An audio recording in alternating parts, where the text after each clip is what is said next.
ថាញាតិអាចនិយាយបានថាសខាការទាំងអស់គ្នាដឹងអំពីពាក្យនេះនៅក្នុងការប្រើប្រាស់នៅក្នុងជីវភាពប្រចាំថ្ងៃហើយនៅក្នុងន័យនៃញាតិដែលប្រើប្រាស់នៅក្នុងដំណើរការនៃជីវភាពប្រចាំថ្ងៃឬក៏អ្វីដែលដឹងពីមួយទៅមួយនៅក្នុងន័យនៃការរស់នៅប្រចាំថ្ងៃគឺឲ្យតែអ្នកដែលចេះជួយគ្នាយកអាសាគ្នាសុទ្ធតែជាញាតិដែរមិនសំដៅទាល់តែអ្នកនឹងជាអ្នកដែលមានសាច់ឈាមជាមួយគ្នាជាបងប្អូននោះទេអញ្ចឹងញាតិនៅក្នុងន័យជីវភាពប្រចាំថ្ងៃហ្នឹងគឺវាមានន័យទូលំទូលាយអ្វីដែលសំខាន់គឺអ្នកដែលចេះជួយយកអាសាគ្នាចេះជួយទុក្ខធុរៈគ្នាទៅវិញទៅមកគឺហៅថាញាតិដែរនេះគឺជាញាតិនៅក្នុងន័យនៃការប្រើប្រាស់នៅក្នុងជីវភាពប្រចាំថ្ងៃប៉ុន្តែនៅក្នុងន័យនីតិសាស្ត្រឬក៏ន័យច្បាប់មានចរិតលក្ខណៈចង្អៀតមិនទូលំទូលាយដូចន័យនៃការប្រើប្រាស់ជាទូទៅនោះទេដោយសារបញ្ញត្តិជាធរមានកំណត់នៅក្នុងព្រំដែននៃញាតិហើយញាតិនេះគឺត្រូវបានទទួលស្គាល់ដោយច្បាប់ទើបហៅថាញាតិបើសិនបើមិនទទួលស្គាល់ដោយច្បាប់ទេមានន័យថាវាលើសអំពីព្រំដែនដែលច្បាប់កំណត់អញ្ចឹងมันអាចកំណត់នៅក្នុងន័យញាតិក្នុងន័យទូទៅបានទេណាអញ្ចឹងវាខុសគ្នាត្រង់ថាក្នុងការប្រើប្រាស់ជាធម្មតាពាក្យថាញាតិក្នុងន័យមួយអាចថាអ្នកនៅភូមិផងរបងជាមួយគ្នាឬក៏អ្នកជិតខាងណាសិតតែហៅថាជាញាតិដែរពេលព្រឹកហុចសម្លពេលថ្ងៃហុចសម្លអញ្ចឹងទៅវិញទៅមកអញ្ចឹងទៅសិតតែជាញាតិដែរឬក៏នៅពេលដែលមានទុក្ខធុរៈចេះជួយយកអាសាគ្នាទៅវិញទៅមកសិតតែជាញាតិដែរនៅក្នុងន័យនៃការប្រើប្រាស់នៅក្នុងស្ថានភាពបច្ចុប្បន្នប៉ុន្តែនៅក្នុងន័យច្បាប់ញាតិមានការកំណត់ច្បាស់លាស់ញាតិខ្លះគឺកើតឡើងដោយសារតែលោហិតមានន័យថាតាមរយៈដំណរពូជតាមរយៈលោហិតឬក៏អាចនិយាយថាញាតិតាមរយៈដំណក់ឈាមណាមានន័យថាមានឈាមជ័រជាមួយគ្នាប្រភេទនេះគឺជាប្រភេទញាតិមួយដែលមានការទទួលស្គាល់ដោយបញ្ញត្តិជាធរមានប៉ុន្តែវាមានកម្រិតទៅតាមថ្នាក់មានន័យថាមិនមែនចេះតែពន្លាតរហូតគ្មានការបញ្ចប់ទេវាមានកម្រិតមួយដែលបញ្ញត្តិជាធរមានកំណត់ណាញាតិខ្លះទៀតគឺកើតឡើងដោយសារតែការរៀបអាពាហ៍ពិពាហ៍ណាការរៀបអាពាហ៍ពិពាហ៍ដូចប្តីប្រពន្ធនៅពេលដែលរៀបអាពាហ៍ពិពាហ៍ហើយចាប់ផ្ដើមកើតនៅចំណងញាតិដូចម្ដាយក្មេកណាឪពុកក្មេកប្អូនថ្លៃណាបងថ្លៃក្មួយប្រសាអីចឹងទៅណាកើតតាមរយៈការរៀបអាពាហ៍ពិពាហ៍ណាអាហ្នឹងគេហៅថាប្រភេទញាតិមួយដែលបញ្ញត្តិជាធរមានទទួលស្គាល់ថាវាជាញាតិបាទញាតិខ្លះទៀតកើតឡើងតាមរយៈស្មុំកូនណាស្មុំកូនដូចជាកូនសុំអញ្ចឹងទៅតាមលក្ខខណ្ឌច្បាប់ក្នុងការបង្កើតនៅទំនាក់ទំនងញាតិនាំឲ្យកូនដែលសុំហ្នឹងហើយនឹងឪពុកម្ដាយស្មុំហ្នឹងកើតបានជាចំណងញាតិនឹងគ្នាណាញាតិនឹងគ្នាអញ្ចឹងនៅក្នុងន័យបញ្ញត្តិជាធរមានគឺអាចនិយាយជារួមបានថាបញ្ញត្តិបានកំណត់អំពីប្រភេទនៃញាតិដោយមានការកំណត់ជាក់លាក់តែម្ដងដែលការកំណត់នេះបើនិយាយទៅគឺនៅក្នុងកម្រិតមួយណាមិនពន្លាតដោយអត្តន័យទូទៅនៅក្នុងជីវភាពប្រចាំថ្ងៃដោយខ្ញុំបញ្ជាក់ពីខាងដើមទេហើយអត្តន័យទូទៅហ្នឹងវាជាន័យធម្មតានៅក្នុងជីវភាពមានន័យថាគ្រប់កិច្ចការទំនាក់ទំនងបើសិនបើមានបុគ្គលណាចេះជួយយកអាសាគ្នាទៅវិញទៅមកនៅក្នុងន័យនៃអារម្មណ៍របស់បុគ្គលទាំងពីរហ្នឹងគឺមានមនោសញ្ចេតនាជាមួយគ្នា ក្នុងកម្រិតបែបអញ្ចឹងនៅក្នុងការប្រើប្រាស់ជាទូទៅគេហៅថាជាញាតិជាអ្នកភូមិផងរបងជាមួយគ្នាជាអ្នកចេះជួយយកអាសាគ្នាណាអាហ្នឹងក្នុងន័យទូទៅប៉ុន្តែក្នុងន័យនេះក៏មិនមែនមានន័យថាมันបានបង្កប់នៅញាតិដែលបញ្ញត្តិជាធរមានកំណត់ដែរមានន័យថាបងប្អូនបង្កើតក៏ជាញាតិពុកម្ដាយបង្កើតក៏ជាញាតិក្មួយក៏ជាញាតិឬក៏សាច់ញាតិដែលជាសាច់ញាតិស្ថិតនៅក្នុងលោហិតឬក៏មានឈាមឬក៏សូត្រត្រាក់សដាក់ស្អូតជាងរហ្នឹងហៅសូត្រត្រាក់មានន័យថាដំណពូជណាពីមួយទៅមួយដែលការបង្កើតឡើងនៃញាតិនេះគឺញាតិតាមឈាមមានន័យថាការបង្កើតនៅញាតិដំបូងឡើយវាមានការរួមសេវនកិច្ចណារវាងបុរសនិងស្ត្រីពាក្យថាសេវនកិច្ចនេះនៅក្នុងភាសានៃការប្រើប្រាស់ធម្មតាគឺមានន័យថាជាការរួមភេទរវាងបុរសនិងស្ត្រីនៅពេលដែលមានការរួមភេទរវាងបុរសនិងស្ត្រីឬក៏រួមសេវនកិច្ចរវាងបុរសនិងស្ត្រីស្ពាម៉ាតូសូអ៊ីតរបស់បុរសប៉ះជាមួយនឹងអូវីលរបស់ស្ត្រីនាំឲ្យមានការកើតជាស៊ីកូតដែលស៊ីកូតហ្នឹងគឺជាទារកនៅក្នុងផ្ទៃនេះឯងណាក្រោយ9ខែ10ថ្ងៃក៏ប្រសូតចេញពីផ្ទៃម្ដាយកន្លែងហ្នឹងមានន័យថាញាតិដែលកើតឡើងតាមដំណក់ឈាមបើនិយាយអំពីស្ពាម៉ាតូសូអ៊ីតវាជាដំណក់ឈាមខាងបុរសប៉ះជាមួយនឹងអូវីលខាងស្ត្រីណាអាហ្នឹងគេហៅថាញាតិតាមដំណក់ឈាមឬក៏ញាតិលោហិតណានៅក្នុងភាសាច្បាប់គេហៅញាតិលោហិតអញ្ចឹងញាតិលោហិតមានបងប្អូនបង្កើតអីចឹងទៅឪពុកម្ដាយអញ្ចឹងទៅសិតតែជាញាតិលោហិតនៅក្នុងក្របខ័ណ្ឌនៃដំណក់ឈាមណាឬក៏នៅក្នុងន័យពាក្យថាលោហិតហ្នឹងមានន័យថាការកើតឡើងវាសិតតែតាមរយៈដំណពូជឬក៏តាមរយៈសូត្រត្រាក់អញ្ចឹងអាប្រភេទហ្នឹងគឺជាញាតិដែលញាតិបែបអញ្ចឹងមានន័យថាវិញ្ញាណតាមដំណើរធម្មជាតិណាតាមដំណើរធម្មជាតិមានន័យថាឲ្យតែរបៀបអញ្ចឹងវាសិតតែជាញាតិដែរណាសិតតែជាញាតិដែរអញ្ចឹងនៅក្នុងនៃញាតិនេះខ្ញុំសរុបជារួមមកវិញណាដើម្បីឲ្យសិក្ខាកាមតោងយល់នៅក្នុងន័យទស្សនវិជ្ជាជារួមក្នុងការប្រើប្រាស់ជីវភាពប្រចាំថ្ងៃពាក្យថាញាតិហ្នឹងវាទូលំទូលាយណាស់មិនមែនត្រឹមតែសាច់ញាតិបងប្អូនដែលមានដំណរពូជជាមួយគ្នានោះទេគឺពន្លាតទៅដល់អ្នកចិត្តខាងភូមិផងរបងជាមួយដែលចេះជួយយកអាសាគ្នាទៅវិញទៅមកនេះក្នុងន័យនៃការប្រើប្រាស់ក្នុងភាសាជាទូទៅណាប៉ុន្តែនៅក្នុងកម្រិតនៃបញ្ញត្តិមានន័យថាច្បាប់ជាធរមានណោះមិនពន្លាតទៅដល់កម្រិតអញ្ចឹងទេណាមានន័យថាជាការកំណត់នៅក្នុងព្រំដែនមួយច្បាស់លាស់ដែលញាតិនោះគឺវាមានញាតិលោហិតណាអញ្ចឹងវាផ្សារភ្ជាប់ជាមួយពាក្យលោហិតវាមានញាតិលោហិតខ្សែផ្ទាល់ឬក៏សាខាញាតិលោហិតអីចឹងទៅណាអាហ្នឹងនៅក្នុងបញ្ញត្តិជាធរមានវាមានញាតិខ្លះទៀតគឺកើតឡើងតាមរយៈការកំណត់ដោយច្បាប់តាមពិតបើពិនិត្យអំពីលោហិតអត់មានជាប់លោហិតទេណាមិនមែនជាដំណរពូជទេមិនមានសូត្រត្រាក់ជាមួយគ្នាទេប៉ុន្តែជាញាតិដែរដោយសារបញ្ញត្តិកំណត់ថាជាញាតិនោះមានដូចជាតាមរយៈការរៀបអាពាហ៍ពិពាហ៍បុរសស្ត្រីណា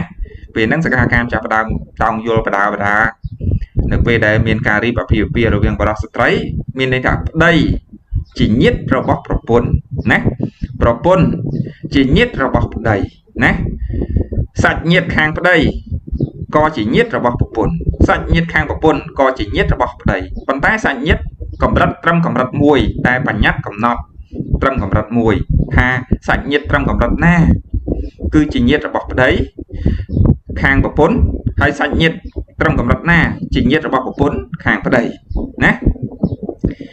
ញាតិខ្លះទៀតកើតឡើងតាមរយៈការស្មុំកូនអញ្ចឹងស្មុំកូនវាមានតាមប្រភេទនៃការស្មុំកូនណាវាមានស្មុំកូនធម្មតាវាមានស្មុំកូនពេញលេញណាវាមានស្មុំកូនអន្តរប្រទេសអញ្ចឹងទៅអញ្ចឹងត្រូវបំពេញនៅលក្ខខណ្ឌស្មុំកូនទើបនាំឲ្យកើតមាននៅទំនាក់ទំនងញាតិ ណាបើសិនបើអត់បានបំពេញទៅលើលក្ខខណ្ឌអស់នឹងទេមានន័យថាมันអាចកើតមាននៅទំនាក់ទំនងញាតិបានទេកាលណាมันអាចបង្កើតនៅទំនាក់ទំនងញាតិមានន័យថាច្បាប់អត់បានទទួលស្គាល់ទេណាអត់បានទទួលស្គាល់ទេអញ្ចឹងការកើតមាននៅញាតិវាផ្ដល់អត្ថប្រយោជន៍អ្វីខ្លះណាញាតិនៅក្នុងក្របខ័ណ្ឌច្បាប់លើឧទាហរណ៍តាក់ទងប្តីប្រពន្ធណាកាលណាមានទំនាក់ទំនងញាតិចាប់ផ្ដើមទៅពិនិត្យរឿងទ្រព្យរួមទ្រព្យថៃឡែកឃើញណាកន្លែងហ្នឹងជាចំណោទមួយចាប់ផ្ដើមទៅពិនិត្យអំពីសន្តតិកម្មអញ្ចឹងញាតិវាផ្សារភ្ជាប់ជាមួយរឿងសន្តតិកម្មហ្នឹងឃើញណានៅពេលដែលសន្តតិជនស្លាប់អីចឹងទៅអញ្ចឹងទ្រព្យរបស់គាត់ទៅណាអញ្ចឹងគេទៅពិនិត្យអំពីញាតិនេះឯងណាញាតិដែលមានលំដាប់ទី1ជំនួសលំដាប់ទី1លំដាប់ទី2លំដាប់ទី3ជំនួសលំដាប់ទី3ញាតិជានិច្ចដូចជាសហព័ន្ធអីចឹងប្តីឬប្រពន្ធអីចឹងណាអញ្ចឹងវាផ្ដល់អត្ថប្រយោជន៍អញ្ចឹងនៅក្នុងការទទួលបាននៅសន្តតិកម្មឬក៏ទទួលបាននៅមរតកអញ្ចឹងបញ្ញត្តិស្ដីអំពីញាតិហ្នឹងវាបានបង្កើតនៅទំនាក់ទំនងកតេយុត្តទាំងអស់នេះកាលណាអត់មានទំនាក់ទំនងញាតិនឹងគ្នាឧទាហរណ៍ថាជាអ្នកដតីណាអ្នកដែលស្ថិតនៅក្នុងភូមិផងរបងជាមួយ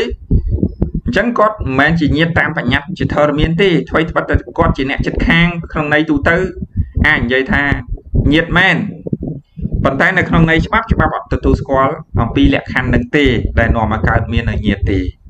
អញ្ចឹងមានន័យថាគាត់អត់អាចទទួលបាននៅសន្តតិកម្មនោះទេ